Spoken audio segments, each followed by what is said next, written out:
Maraming mga tao o mga Kristiyano ang encourager na siya ay nagpapalakas ng loob ng mga tao.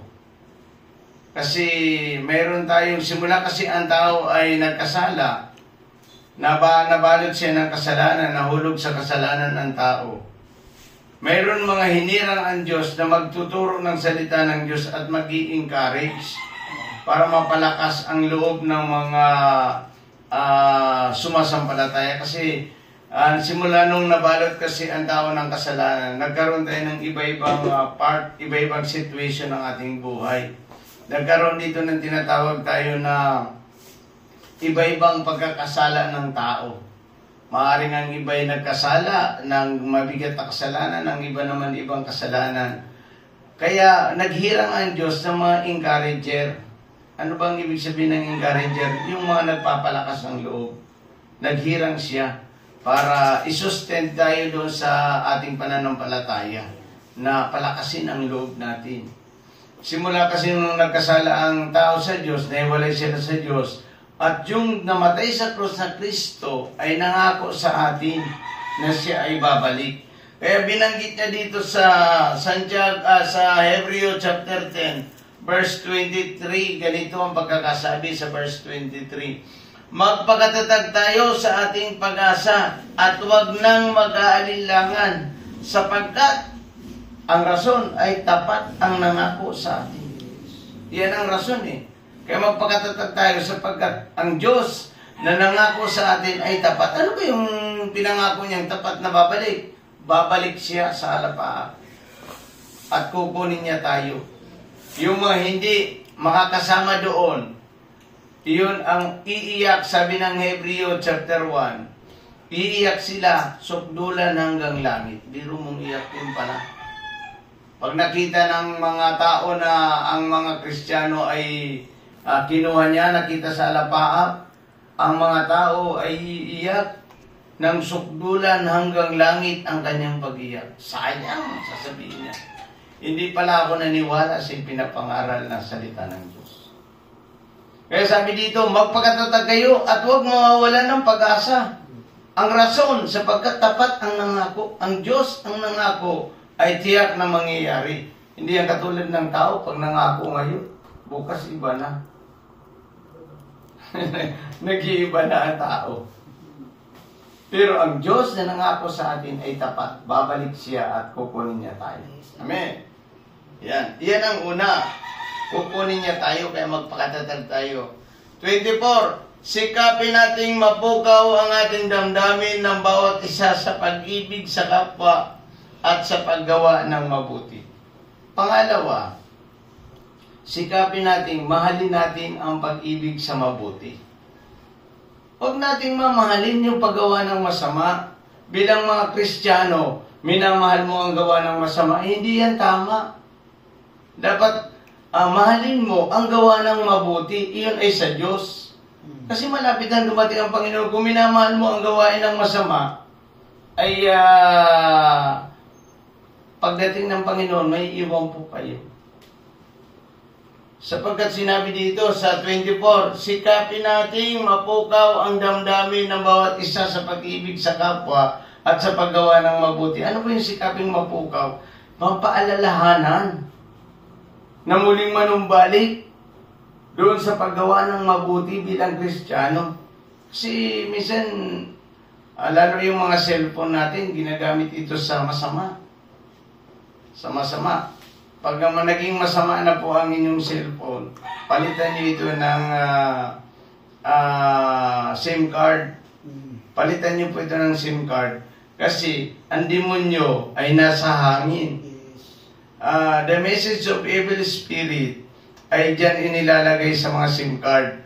Kaya nagkakaroon kayo ng mga contact sa iba-ibang mga kasamaan ng tao. Kaya dapat palitan natin ito. Kasi sabi dito, mahalin ninyo ang gawa ng mabuti. Huwag yung gawa ng masama. Kasi kapag minahal natin ang gawain ng masama, may iwan tayo pagdating ng Panginoon at sukdulan hanggang langit ang iyong pag-iyak. Gusto mo ba yun na mangyari sa atin? Na sukdulan hanggang langit ang pag-iyak natin? wala na kayong magagawa kundi magpapugot sa darating na Great Tribulation. Ang gusto mo, pugutan ka. Hindi ka lang basta pupugutan, kundi babalatan ka, ibibilid ka sa init, lalagyan ka ng asin. Tutorturin ka. At sasabihin sa iyo, ikaw ba'y ang Panginoon mo si Yesu Kristo? O itong diablong ito na nakalagay dito na dragon na sinasamba ng mga tao. Pag sinamba mo yung dragon, tatakan ka ng 666 at ikaw, open sa iyo ang lahat ng mabibili mo dito sa ibabaw ng lupa. Pero, sarado na ang langit sa iyo.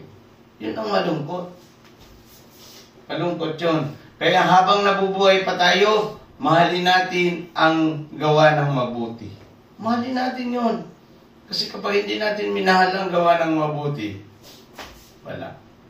Bagsak tayong lahat. Yun. Una, magpakatatag tayo tapos tapat ang nangako. Pangalawa, mahalin natin ang mabuting gawain. Mahalin natin yan. Lahat ng mabuti, mahalin natin.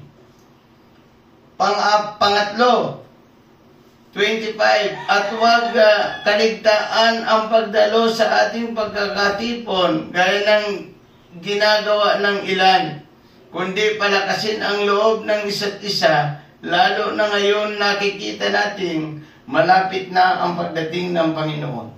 Ang Diyos ay malapit nang dumating ang ating Panginoon. Pagdating ng ating Panginoon, ang tawag yan ay second coming of Christ. Kasi yung first coming of Christ, yung namatay sa cross, tinubos tayo sa kasalanan. And then second coming, yung pinangako ng Diyos, yung pagbabalik niya mula sa alapaap, at tayo ay babaguhin niya. Iyan yung inaabangan ng mga Kristiyano. Yun ang malaking pag-asa natin. Ngayon, ang gagawin natin bilang isang Kristiyano, palakasin natin ang loob ng mga nanghihina ng ibang mga tao. Magsimba ka. Ikaw ay maglingkod ka sa Diyos. At iyon dapat nakikita sa atin na tayo ay gumagawa ng mabuti at binago ang ating buhay.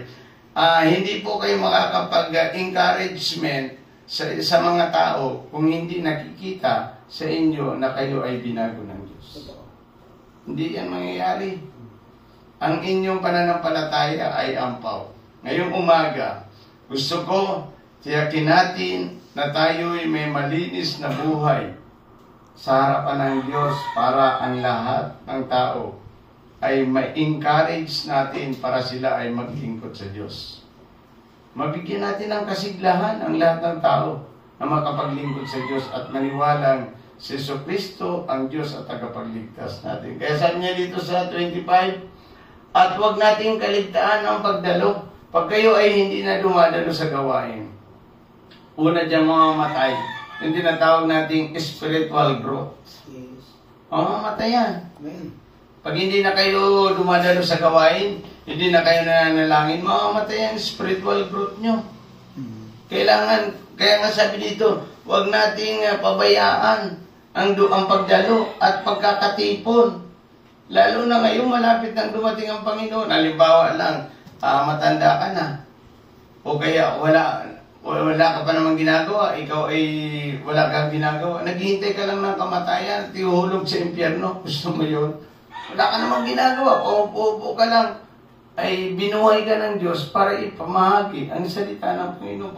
Paupo ka lang, naghihintay ka ng kamatayan. Sabi ko nga kay Pastor Alex, huwag ka mag-resign.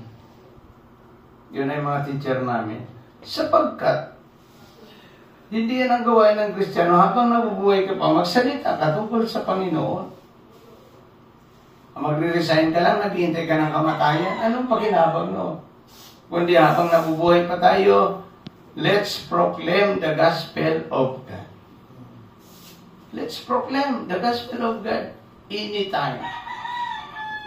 Iyan ang gusto ng Diyos sa atin. Na tayo ay magbahagi ng salita ng Diyos at huwag natin pabayaan ang pagkakatipon. Tatlo po yung ating mensahe ngayon. Mensahe ng Diyos. Una, tapat ang nangako sa atin kaya magpakatatag kayo sa inyong pananampalataya. Tapat ang Diyos na babalik siya.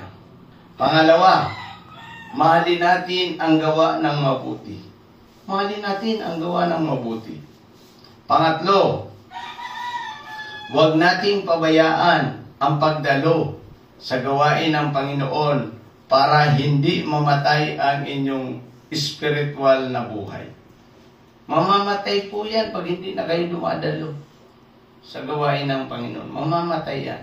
Kaya let's proclaim the gospel of God. Let's worshiping of God every Sunday. Dapat pa tuwing linggo, nakabihis tayo, handa tayong pagpurihan at paglingkuran ng Diyos. Ako po ay nagpapasalamat sa ating Diyos sapagkat ako po ay sa gitna ng kahirapan, ako po ay nakapag-aral ng gusto. Thank you sa Lord. Salamat po. At yun ay aking pinagmamalaki sa ating Panginoon na ang Diyos ay hindi niya ako pinabayaan. Let's continue to studying for the succeeding of preaching the gospel of God. Any kind of situation, ako ay nag-aaral. Ano man ang katatayuan ko sa buhay noon, patuloy pa rin ako nag-aaral. Thank you sa Lord, ito ay nagbunga ng paglilingkod sa ating Panginoon. Huwag natin pabayaan ang pagdalo sapagkat iyan ang magpapalakas sa atin sa buhay espiritual.